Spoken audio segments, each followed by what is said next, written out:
Hello, कैसे हो class 9th वालों। आज हम फिजिक्स का सेकंड लेक्चर स्टार्ट करने जा रहे हैं। We are going to start the second lecture of the physics और you can say the second lecture of the chapter motion. Second lecture हम लोग स्टार्ट करने जा रहे हैं मोशन का। सो फर्स्ट लेक्चर में हमने बात की थी simple motion in our day to day life. Reference point बताया था, पॉइंट ऑब्जेक्ट बताया था, रेस्ट और मोशन क्या होता है ये बताया था। और today we are going to discuss about what distance and displacement. आज हम डिस्टेंस और डिस्प्लेसमेंट की बात करने जा रहे हैं, ठीक है। सो ज्यादातर लोगों ने डिस्टेंस और डिस्प्लेसमेंट का नाम सुन ही रखा होगा। तो लेट अस डिफाइन कि डिस्टेंस किसको बोलते हैं। लेट अस डिफाइन कि डिस्टेंस किसको बोलते हैं। आज वीडियो की क्लैरिटी आपको ज्यादा अच्छी मिलेगी। कोशिश है मेरी पूरी की अच्छी से अच्छी क्वालिटी मिले, ठीक है। प्रॉब्लम को समझने के लिए, कंसेप्ट को समझने के लिए, इससे रिलेटेड न्यूमेरिकल को समझने के लिए आपको पूरा वीडियो देखना पड़ेगा। जब आप पूरा वीडियो देखोगे सिर्फ और सिर्फ तभी आप पूरे कंसेप्ट सीख पाएंगे। मैं आपको बता दे रहा हूं, मैं आपको बहुत क्लियर कर दे रहा हूं कि अगर आप कंप्लीट चीजें सीखना चाहते हैं, सब कुछ सीखना चाहते हैं, तो आपको पूरे वीडियो के दौरान बने रहना होगा। चलो स्टार्ट करते हैं कि डिस्टेंस क्या, किसको बोलते हैं डिस्टेंस। तो डिस्टेंस क्या होता है? It is defined as the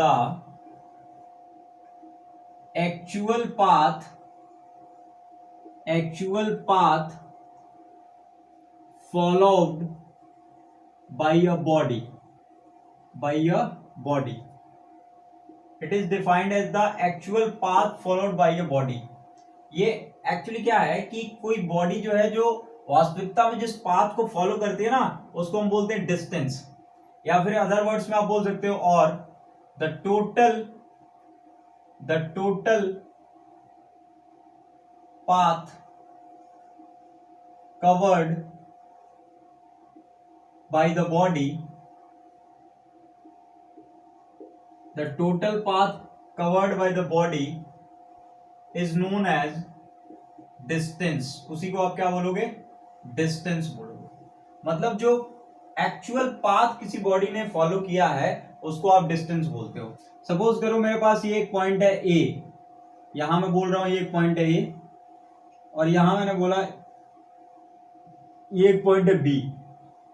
अब कोई बॉडी ऐसे ऐसे ऐसे ऐसे जाकर के ऐसे ऐसे यहां पहुंची, ठीक है। तो this is what the actual path covered by the body. ये जो पूरा पाथ है, total path covered by the body is known as distance. मतलब यहां से लेकर के और यहां तक इसको जाने के लिए, इसने जाने के लिए कौन सा रास्ता चुना है, वो रास्ता ये है, ये। तो actual path covered by the body मतलब कि ये जो पूरा रास्ता इसने कवर किया है ना, इसी को आप डिस्टेंस बोलोगे। This is what you call distance. तो distance is what actually, distance is the actual path covered by the body. जो बॉडी एक्चुअल रास्ता जो कवर करती है ना, उसको आप बोलते हो डिस्टेंस। क्लियर है सबको डिस्टेंस क्या होता है? वास्तविकता में जिस पाथ को हम कवर करते हैं उसको हम डिस्टेंस बोलते हैं। डिस्टेंस आई होप सबको क्लियर हो गया होगा कि डिस्टेंस क्या होता है, ठीक है। देखो अब इसके बीच में एक शॉर्टेस्ट पाथ भी तुमको मिलेगा। शॉर्टेस्ट पाथ मतलब ये वाला रास्ता तुमको मिलने वाला है, ठीक है। But we are not talking about this way और दिस पाथ। इस पाथ की, इस रास्ते की हम बात नहीं कर रहे हैं। हम किस रास्ते की बात कर रहे हैं? हम इस रास्ते की बात कर रहे हैं जो एक्चुअल पाथ, जिस पाथ पे बॉडी गई है। हमको ये नहीं पता कि कितने रास्ते हैं, ये एक रास्ता है, ये एक रास्ता है, यहां से करके ये एक ऐसे रास्ता है। तो बहुत सारे रास्ते हैं यहां तक पहुंचने के लिए, ए से बी तक पहुंचने के लिए। बट जो हमारी बॉडी है, जो बंदा है, वो यहां से निकला है, यहां से निकला है और ऐसे जाकर के ऐसे पहुंचा है, यहां पहुंचा है। तो ये जो रास्ता उसने कवर किया है ना, यहां से यहां तक पहुंचने में, इसको आप बोलोगे उसका क्या? डिस्टेंस, ठीक है। Another important thing is that कि डिस्टेंस जो होता है वो एक स्केलर क्वांटिटी है। Distance is a scalar quantity. अब ये क्वेश्चन है कि सर स्केलर क्वांटिटी किसको बोलते हैं, तो वी विल डिफाइन दैट। हम उसके बारे में बात करेंगे, आगे बात करें। Distance can never decrease with time। Distance can never decrease with time. Time के साथ डिस्टेंस कभी डिक्रीज नहीं करती, यह हमेशा टाइम के साथ इंक्रीज ही करती है। Distance will always increase with time. Distance जो है टाइम के साथ हमेशा इंक्रीज ही करती है, वो कभी भी टाइम के साथ डिक्रीज नहीं करती। तो याद रहे ये दो पॉइंट हमको याद रखने हैं कि distance is a scalar quantity, distance एक स्केलर क्वांटिटी है, और दूसरा distance can never decrease with time. दूसरी बात क्या है कि डिस्टेंस जो होता है वो कभी भी टाइम के साथ डिक्रीज नहीं करता। और डिस्टेंस किसको हम बोलते हैं? It is actually the actual path followed bye the body.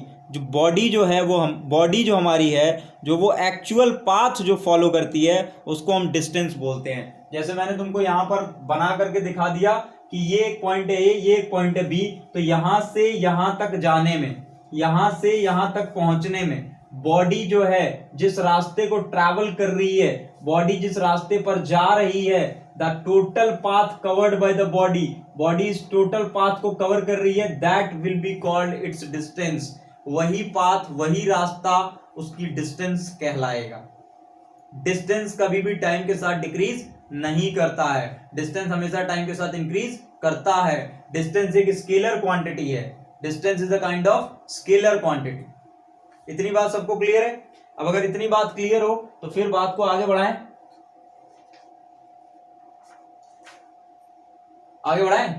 ठीक है। ओके, एक और पॉइंट लिख लो, the direction of motion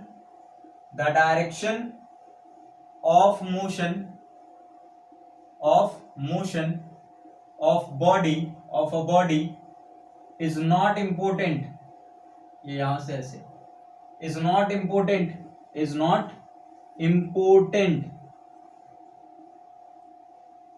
in the case of distance के केस में बॉडी किस डायरेक्शन में मूव कर रही है इससे हमको कोई लेना देना नहीं होता है। डिस्टेंस के केस में बॉडी किस डायरेक्शन में मूव कर रही है, बॉडी का मोशन किस डायरेक्शन में हो रहा है, इससे हमको कोई लेना देना नहीं है। इट इज नॉट इंपोर्टेंट कि किस डायरेक्शन में जा रही है। यहां से यहां तक गए थे हम भाई, तो यहां से ऐसे गए थे, तो हम एक्चुअली ये बात नहीं करेंगे कि बॉडी जो है नॉर्थ की तरफ गई, फिर जो है वेस्ट की तरफ गई, फिर साउथ की तरफ गई, फिर ईस्ट की तरफ गई। डायरेक्शन के बारे में हमको किसी तरह की कोई बात नहीं करनी है, डायरेक्शन के बारे में हमको कोई बात ही नहीं करनी है। सिर्फ और सिर्फ हमको बात किसकी करनी है कि उसने किसी भी डायरेक्शन में बॉडी गई हो, उसने एक्चुअली डिस्टेंस कितना कवर किया है, एक्चुअली वो किस पाथ को फॉलो करके गई है, वो किस पाथ को फॉलो करके गई है, उस रास्ते से हमको मतलब है, उसके डायरेक्शन से मतलब नहीं है। ठीक है, so this is what your distance, इसको आप डिस्टेंस बोलते हो। अब बात आती है दूसरी डिस्प्लेसमेंट की। डिस्प्लेसमेंट किसको बोलते हैं? What is called displacement? तो देखो, डिस्टेंस का जस्ट अपोजिट होगा तुम्हारा displacement. Displacement is not actual path,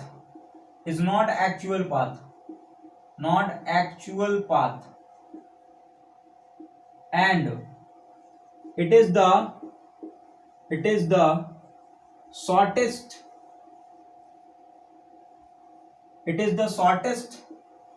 distance between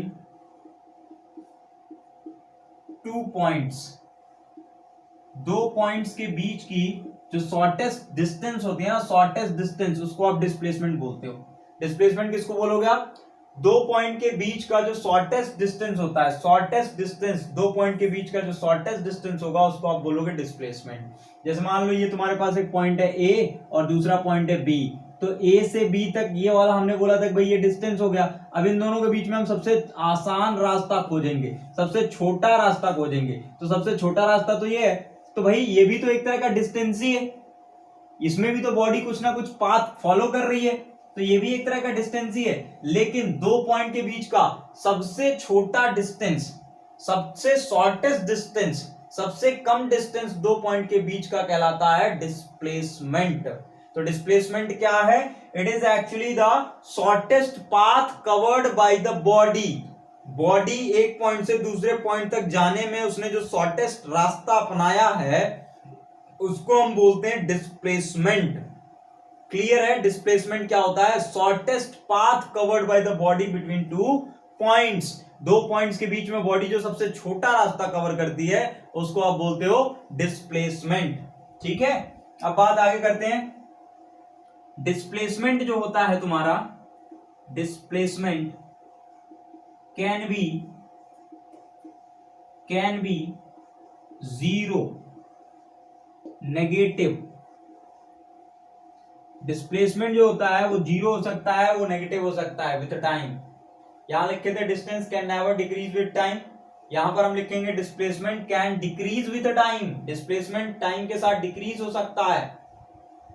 यहां बोले थे डिस्टेंस जो है टाइम के साथ डिक्रीज नहीं करेगी, तो बेटा यहां पर हम लिख रहे हैं displacement can be zero, negative. Negative कब केस में होगा? जब वो टाइम के साथ डिक्रीज कर रहा होगा। डिस्प्लेसमेंट जब टाइम के साथ डिक्रीज करता है ना, displacement is actually what, time के साथ अगर डिक्रीज करने लगा तो उस केस में डिस्प्लेसमेंट कैसा हो जाएगा हमारा? नेगेटिव हो जाएगा। डिस्टेंस टाइम के साथ कभी डिक्रीज करता नहीं है तो वो हमेशा पॉजिटिव रहेगा। डिस्टेंस डिस्प्लेसमेंट के इक्विवेलेंट हो सकता है, डिस्टेंस डिस्प्लेसमेंट के बराबर हो सकता है, लेकिन डिस्प्लेसमेंट जो है वो डिस्टेंस से कभी ज्यादा नहीं होगा। हाँ, डिस्टेंस जो है वो डिस्प्लेसमेंट से ज्यादा हो सकता है। डिस्प्लेसमेंट जीरो हो सकता है बट डिस्टेंस कभी जीरो नहीं होगा। ये सब बात क्लियर करेंगे अभी आगे। क्या क्या बोला मैंने कहा डिस्प्लेसमेंट जीरो हो सकता है, डिस्टेंस कभी जीरो नहीं होगा। डिस्टेंस टाइम के साथ हमेशा बढ़ता है, हमेशा बढ़ता है, कभी नेगेटिव नहीं हो सकता। डिस्प्लेसमेंट जो है वो टाइम के साथ बढ़ भी सकता है और टाइम के साथ घट भी सकता है। घट सकता है it mean in the sense कि वो नेगेटिव भी हो सकता है। तो displacement can be zero, can be negative and can be positive. Displacement zero हो सकता है, नेगेटिव हो सकता है और पॉजिटिव हो सकता है, तीनों हो सकता है। एंड अनदर वन कि डिस्प्लेसमेंट जो होगा, displacement is a vector quantity. Displacement एक कैसी क्वांटिटी है? वेक्टर क्वांटिटी है। Displacement is a vector quantity, vector, it is not scalar. तो बेटा दो तरह की क्वांटिटीज पढ़नी है हमको, एक स्केलर और एक वेक्टर। तो जब डिस्टेंस डिस्प्लेसमेंट पढ़ा लेंगे, खत्म कर लेंगे इसके बारे में कहानी, समझ लेंगे इसको, तो फिर स्केलर और वेक्टर क्वांटिटी के बारे में भी बताएंगे आपको। तो इतनी बात क्लियर है? अगर क्लियर है तो स्क्रीनशॉट ले लो फटाफट, रफ कर देता हूं मैं। ठीक है, डिस्टेंस डिस्प्लेसमेंट समझ में आया। डिस्टेंस क्या होता है? ये डिस्टेंस जो है वो एक्चुअल पाथ का वर्ड है, एक्चुअल पाथ। बॉडी किस पाथ पे गई है, और टोटल भी बोल सकते हो आपके, total path covered by the body. Body ने जो टोटल पाथ कवर किया है उसको आप बोलोगे डिस्टेंस, और बॉडी ने जो शॉर्टेस्ट पाथ कवर किया है दो पॉइंट्स के बीच का, उसको आप बोलोगे डिस्प्लेसमेंट। तो distance and displacement is clear, सबको क्लियर है? डिस्टेंस और डिस्प्लेसमेंट किसको हम बोलते हैं? ओके, अभी हम थोड़ी सी बात करते हैं स्केलर और वेक्टर क्वांटिटी की। स्केलर क्वांटिटी और दूसरा है हमारा वेक्टर क्वांटिटी। स्केलर क्वांटिटी किसको बोलते हैं, वेक्टर क्वांटिटी किसको बोलते हैं? सो द मोस्ट इंपोर्टेंट जो बात है स्केलर और वेक्टर क्वांटिटी में, उस पर हम करने जा रहे हैं। Scalar quantity which have only magnitude, जिसके पास सिर्फ और सिर्फ मैग्नीट्यूड हो। Vector quantity which have magnitude as well as direction. Vector quantity वो क्वांटिटी होगी जिसके पास मैग्नीट्यूड के साथ डायरेक्शन भी होगा। स्केलर क्वांटिटी वो क्वांटिटी होगी जिसके पास सिर्फ मैग्नीट्यूड होगा, सिर्फ मैग्नीट्यूड। अब बात सुनो, हमने एग्जांपल में लिया था, हमने कहा था कि डिस्टेंस जो है वो स्केलर है। हमने कहा था एग्जांपल में कि डिस्प्लेसमेंट जो है वो वेक्टर है, यही बोले थे। डिस्प्लेसमेंट वेक्टर क्वांटिटी है, डिस्टेंस स्केलर क्वांटिटी है। अब इस चीज को समझते हैं और इस पे अप्लाई करते हैं। यहां लिखा है विच हैव ओनली मैग्नीट्यूड, यहां लिखा है which have magnitude as well as direction. हमने डिस्टेंस में पहले ही बता दिया था कि बॉडी जिस रास्ते को कवर कर रही है उससे हमको मतलब नहीं है कि किस डायरेक्शन में वो रास्ता है, इससे हमको कोई लेना देना नहीं है। लेकिन डिस्प्लेसमेंट के केस में लेना देना होता है कि किस रास्ते से होकर के बॉडी जा रही है। ठीक है, तो बात सुनो, मान लो मैंने कहा कि यहां एक पॉइंट है ए और यहां एक पॉइंट है बी, और ये एक रास्ता है ऐसे, और ये इसके बीच की शॉर्टेस्ट डिस्टेंस। अब तुम मुझे ये बताओ कि मान लो ये ऐसे रास्ता है, ठीक है, कैसे है, ऐसे है, ऐसे है, ऐसे ऐसे ऐसे ऐसे, मान लो this is the way, this is the path, ऐसा पाथ है, ऐसा रास्ता अपने पास दिखाई दे रहा होगा सबको क्लियर, इस तरह का अपने पास रास्ता है। तो अब तुम मुझे ये बताओ कि यहां से मान लो ये ऐसे करके हम ऐसे ऐसे ऐसे ऐसे जा रहे हैं, तो टोटल जो डिस्टेंस है दैट इज 5 किलोमीटर, ऐसे 5 किलोमीटर है, और यहां से यहां तक जाने में 2 किलोमीटर है, मान लो 2 किलोमीटर। तो मुझे ये बताओ कि 5 किलोमीटर जब बॉडी ट्रैवल कर रही है, मतलब 5 किलोमीटर जब इस रास्ते पे कोई बंदा खड़ा है यहाँ पर इस पॉइंट पे, और यहाँ से ये बंदा यहाँ से ऐसे ऐसे ऐसे ऐसे जाना स्टार्ट करता है, ऐसे ऐसे यहाँ पर पहुंचता है, तो ड्यूरिंग द मोशन, जब उसका मोशन था, जब वो इस रास्ते पे चल रहा था, तो क्या कोई डायरेक्शन है, क्या कोई डायरेक्शन तुमको समझ में आ रहा है? यहाँ पर पहले वो ऊपर की तरफ, फिर नीचे, फिर ऊपर, फिर नीचे, फिर इधर राइट साइड, फिर लेफ्ट साइड, फिर नीचे की तरफ, तो कोई डायरेक्शन तुमको समझ आ रहा है क्या? लेकिन ये तो पाथ कवर किया ना बंदे ने, पाथ कवर किया, इसका मतलब कि वो चला, तो चला है तो वो कितना चला है, 5 किलोमीटर चला है, तो मैग्नीट्यूड तो आया ना, मैग्नीट्यूड तो आया, लेकिन कोई डायरेक्शन नहीं है। मैग्नीट्यूड आ गया, मैग्नीट्यूड मतलब क्या, वैल्यू, क्वांटिटी, वैल्यू। तो 5 किलोमीटर चल तो दिया, लेकिन कोई डायरेक्शन नहीं है, किसी डायरेक्शन का अता पता नहीं है। लेकिन अगर हम यही बात अगर डिस्प्लेसमेंट में करें, तो डिस्प्लेसमेंट क्या है, दो पॉइंट्स के बीच की शॉर्टेस्ट डिस्टेंस है, तो ए से बी के बीच की शॉर्टेस्ट डिस्टेंस क्या होगा, डिस्प्लेसमेंट होगा। तो डिस्प्लेसमेंट जो है यहाँ पर दे रखा है 2 किलोमीटर, कितना दे रखा है, 2 किलोमीटर दे रखा है ना। तो ये जो 2 किलोमीटर तुमको दे रखा है, तो तुम यहां से भाई ये हमारा पर्सन है, और ये पर्सन यहां से चलना स्टार्ट करेगा, तो यहां से चलेगा तो एक पर्टिकुलर फिक्स डायरेक्शन में जा रहा है कि नहीं, एक फिक्स डायरेक्शन में जा रहा है ना। तो एक तो इसके पास मैग्नीट्यूड भी आया, भाई 2 किलोमीटर चला है, 2 किलोमीटर चला है तो कुछ वैल्यू आ गई, 2 किलोमीटर चला है तो कुछ वैल्यू आ गई। और दूसरी चीज क्या, कि उसका एक फिक्स डायरेक्शन है, कि वो इस डायरेक्शन में चल रहा है, ए से बी की तरफ वो चल रहा है। तो एक तो उसके पास मैग्नीट्यूड आ गया 2 किलोमीटर का, कि वो 2 किलोमीटर चला है, और एक उसके पास फिक्स डायरेक्शन आ गया ना। तो इसीलिए वेक्टर क्वांटिटीज वो होती है बच्चों जिसके पास मैग्नीट्यूड हो, मतलब वैल्यू हो कुछ, और साथ में डायरेक्शन भी हो, तो उसको हम बोलेंगे वेक्टर। स्केलर किसको बोलेंगे, जिसके पास सिर्फ और सिर्फ मैग्नीट्यूड ही हो, जैसे डिस्टेंस 5 किलोमीटर वाली बात, तो इसके पास सिर्फ मैग्नीट्यूड था, तो डिस्टेंस को हमने बोला कि क्या है, स्केलर क्वांटिटी है। और यहां पर दोनों आ गए उसके पास, देखो यहां से यहां तक दोनों आ गए, तो इसको हम बोलेंगे कि ये वेक्टर क्वांटिटी। तो वेक्टर क्वांटिटी जिसके पास दोनों, स्केलर क्वांटिटी जिसके पास एक ही। ठीक है, क्लियर है तुमको? एग्जांपल में और भी ले सकते हो तुम, यहां पर स्पीड ले सकते हो, लेकिन जब हम स्पीड के बारे में समझ लेंगे, बात कर लेंगे, तब ज्यादा अच्छे समझ में आएगा। ठीक है, यहां पर तुम बोल सकते हो वेलोसिटी, वेलोसिटी वेक्टर क्वांटिटी है, स्पीड क्या है, scalar quantity. Speed scalar quantity होता है और वेलोसिटी वेक्टर क्वांटिटी होता है। मतलब जब आप कोई बॉडी चल रही है 50 किलोमीटर पर आवर की स्पीड से, 50 किलोमीटर पर आवर की स्पीड से, मैंने कहा कि बॉडी चल रही है 50 किलोमीटर पर आवर की स्पीड से, तो 50 किलोमीटर पर आवर हमने लिख दिया, और यहां लिख दिया टुवर्ड्स नॉर्थ, नॉर्थ की तरफ चल रही है, तो यहां से तुमको डायरेक्शन पता चल रहा है ना, 50 kilometre per hour towards north. तो ये जो 50 किलोमीटर पर आवर है, ये है तुम्हारा वेलोसिटी। वेलोसिटी इसको क्यों बोल रहे हैं, क्योंकि इसके पास डायरेक्शन है और साथ में मैग्नीट्यूड भी है, 50 एक वैल्यू है, और उसके बाद से इसके पास डायरेक्शन भी है। तो ये क्या हो गया तुम्हारा, वेलोसिटी हो गया, क्योंकि वेलोसिटी एक वेक्टर क्वांटिटी होता है, वेक्टर क्वांटिटी के पास मैग्नीट्यूड के साथ डायरेक्शन होता है, तो ये हो गया तुम्हारा वेलोसिटी। और यहां पर मैं लिख दूं कि बॉडी कोई चल रही है 50 किलोमीटर पर आवर की स्पीड से, 50 किलोमीटर पर आवर, लेकिन अब आगे मुझे पता नहीं कि वो किस डायरेक्शन में जा रही है। डायरेक्शन के बारे में मतलब कोई बात ही नहीं की गई है, हमने लिख दिया बस बॉडी चल रही है 50 किलोमीटर पर आवर की स्पीड से, तो सिंपली वो स्पीड है। ठीक है, और हमने अगर बोला कि 50 किलोमीटर पर आवर के साथ वो नॉर्थ डायरेक्शन में जा रही है, then that will be the velocity of the body, that will not speed. So remember the difference between speed and the velocity. Speed क्या है, एक स्केलर क्वांटिटी है, वेलोसिटी क्या है, वेक्टर क्वांटिटी है। स्पीड का कोई डायरेक्शन नहीं होता, वेलोसिटी का डायरेक्शन होता है। जब भी वेलोसिटी लिख के आएगा तो डायरेक्शन देगा, और जब भी स्पीड लिख के आएगा तो विदाउट डायरेक्शन सिर्फ और सिर्फ क्या देगा, मैग्नीट्यूड देगा।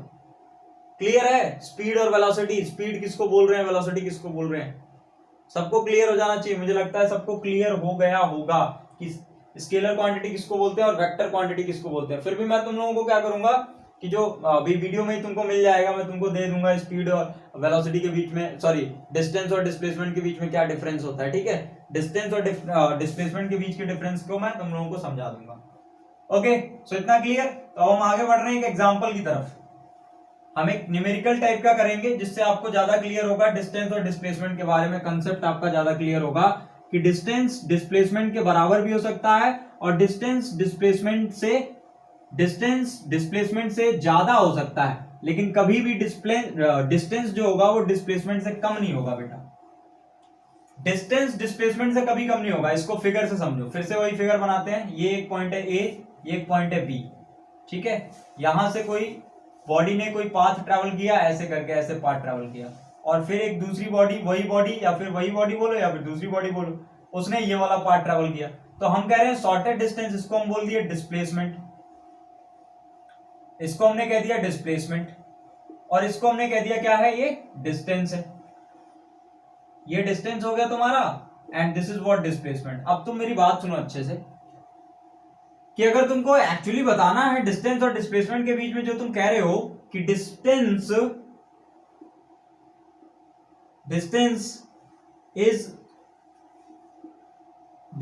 Will either more than displacement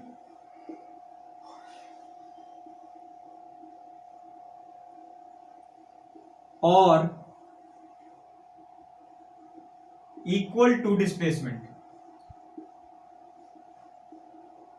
या तो ज्यादा होगा या फिर डिस्प्लेसमेंट के बराबर होगा, but never be less than displacement.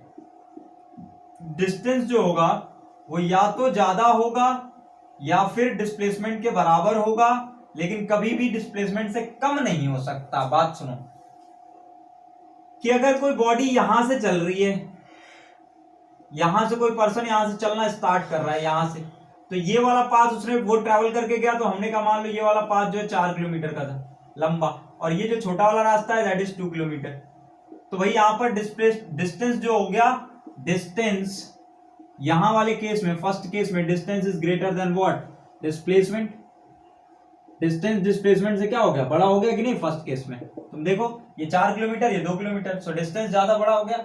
Distance बड़ा है ना डिस्प्लेसमेंट से, वही लिखा है distance will either more than displacement. देखो ज्यादा है या तो, या फिर उसके बराबर होगा। तो सेकंड केस में आओ, सेकंड केस में मान लो कि यही ये वाला रास्ता है ही नहीं, और कोई रास्ता ही नहीं है ए से बी तक जाने का, और कोई रास्ता ही नहीं है, तो ये वाला पाथ जो होगा यही शॉर्टेस्ट भी होगा और यही total path covered by body भी होगा। यही शॉर्टेस्ट पाथ भी है और यही टोटल पाथ कवर्ड भी है। इसका मतलब कि जो डिस्टेंस है वो डिस्प्लेसमेंट के बराबर है। Distance is equals to displacement. अब तीसरी कंडीशन में तुम मुझे बताओ कि ऐसा कौन सा रास्ता हम चूज करें जिसमें डिस्प्लेसमेंट बड़ा हो जाए और डिस्टेंस छोटा हो जाए। क्या ऐसा पॉसिबल है क्या कि डिस्टेंस जो है वो छोटा हो जाए और डिस्प्लेसमेंट बड़ा हो जाए। तुम सोचो, तुम कोई भी रास्ता लेकर के जाओगे, कोई भी रास्ता, तो या तो वो डिस्प्लेसमेंट से बड़ा होगा या फिर वो डिस्प्लेसमेंट के इक्विवेलेंट होगा, छोटा कभी नहीं हो सकता। Distance can never be less than displacement. Distance जो होगा वो डिस्प्लेसमेंट से कभी भी छोटा नहीं हो सकता। क्लियर है सबको? बात समझ में आ गई सबको? मुझे लगता है सबको समझ में आ गया होगा। डिस्टेंस और डिस्प्लेसमेंट का ये खेल समझ में आ गया होगा। डिस्टेंस और डिस्प्लेसमेंट बहुत अच्छे से आपके दिमाग में क्लियर भी हो गया होगा कि डिस्टेंस किसको बोलते हैं, डिस्प्लेसमेंट किसको बोलते हैं। चलो ठीक है, नाउ अब हम एक क्वेश्चन उठाते हैं और उस क्वेश्चन को करते हैं, उसके बाद आगे की बात की जाएगी। तो हमने पहला एग्जांपल ले लिया, एग्जांपल नंबर फर्स्ट। उसमें हमसे बोला गया कि एन ऑब्जेक्ट कवर्स, एक ऑब्जेक्ट है जो कवर करता है क्या, half a rotation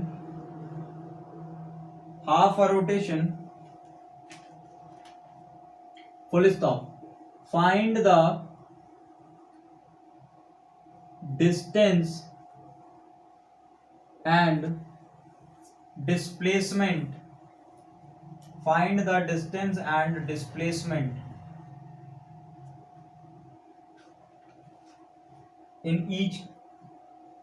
in this case। ये मान लो तुमको एक एग्जांपल दिया हुआ है कि एक ऑब्जेक्ट है, an object covers half a rotation, find the distance and displacement in this case. एक ऑब्जेक्ट है बच्चों, इसमें फिगर भी दिया होगा ना, हाँ ठीक है, फिगर भी दिया हुआ है। ये मान लो एक सर्कल है, बोला है an object covers half a rotation, एक रोटेशन का ऑब्जेक्ट जो है वो आधा कवर करता है। मतलब यहाँ एक पॉइंट है ए, यहाँ एक पॉइंट है बी, तो कोई ऑब्जेक्ट ए पे था तो ए से कहां पे चला गया, बी पे। कैसे गया है, ऐसे गया है, ऐसे आधा रोटेशन उसने कवर किया, ऐसे। An object covers half a rotation, तो डिस्टेंस और डिस्प्लेसमेंट निकालना है, डिस्टेंस और डिस्प्लेसमेंट। तो डिस्टेंस को क्या सीखा तुमने, डिस्टेंस किसको बोलते हो आप, तो भाई ए से बी तक जाने में टोटल पाथ कवर्ड, पूरा रास्ता, टोटल पाथ कवर्ड, तो ए से बी तक जाने में तो टोटल रास्ता ये रहा। और डिस्प्लेसमेंट किसको बोलते हो आप, shortest path, displacement shortest path, तो ए से बी तक जाने का सबसे छोटा रास्ता यही है, तो ये होगा तुम्हारा डिस्प्लेसमेंट और ये होगा तुम्हारा डिस्टेंस। सबको बात समझ में आ रही है इतनी, टोटल पाथ कवर्ड ये हो गया, छोटा वाला रास्ता ये हो गया। अब इसका सॉल्यूशन देंगे, बात सुनो, पहले तुमको डिस्टेंस निकालना है। डिस्टेंस मतलब क्या होता है, टोटल पाथ कवर्ड। अब अगर तुम डिस्टेंस निकालना चाहते हो तो मेरी बात सुनो, पूरे सर्कल का सरकमफेरेंस कितना होता है, सरकमफेरेंस ऑफ सर्कल, सर्कल का, किसी सर्कल का सरकमफेरेंस 2 पाई आर के बराबर होता है ना। अब तुम कितना जा रहे हो, आधा जा रहे हो, तो सरकमफेरेंस ऑफ हाफ सर्कल कितना हो जाएगा, सरकमफेरेंस ऑफ हाफ सर्कल, आधे पे ही तो जा रहे हो, आधा ही रास्ता तो ट्रेवल कर रहे हैं, आधा रास्ता ट्रेवल कर रहे हैं। सेमी सर्कल हो गया, हाफ सर्कल या फिर सेमी सर्कल, तो कितना हो जाएगा 2 पाई आर, आधा का मतलब 2 से डिवाइड, तो ये कितना आ जाएगा तुम्हारा, पाई आर आ जाएगा। तो पाई आर क्या है, डिस्टेंस है, पाई आर इज डिस्टेंस।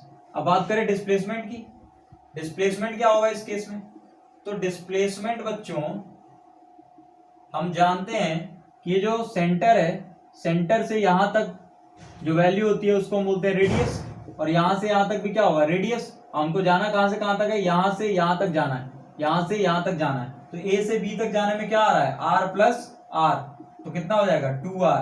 तो 2r क्या हो गया तुम्हारा, डिस्प्लेसमेंट हो गया, और पाई आर क्या हो गया, डिस्टेंस हो गया। तो दोनों अलग हो गए ना, डिस्टेंस अलग और डिस्प्लेसमेंट अलग। क्लियर है सबको, डिस्टेंस डिस्प्लेसमेंट का खेल समझ में आ गया। अब स्पीड और वेलोसिटी के बारे में बात हम अगले लेक्चर में करेंगे, ठीक है। तब तक पढ़ाई करते रहो, और अगर कुछ इसमें ना समझ में आया हो तो कमेंट कर देना, बता देना, फीडबैक दे देना, बोल देना, ठीक है। इससे रिलेटेड न्यूमेरिकल्स फिर हम लोग आगे करेंगे, तो पढ़ाई करते रहो। Thank you.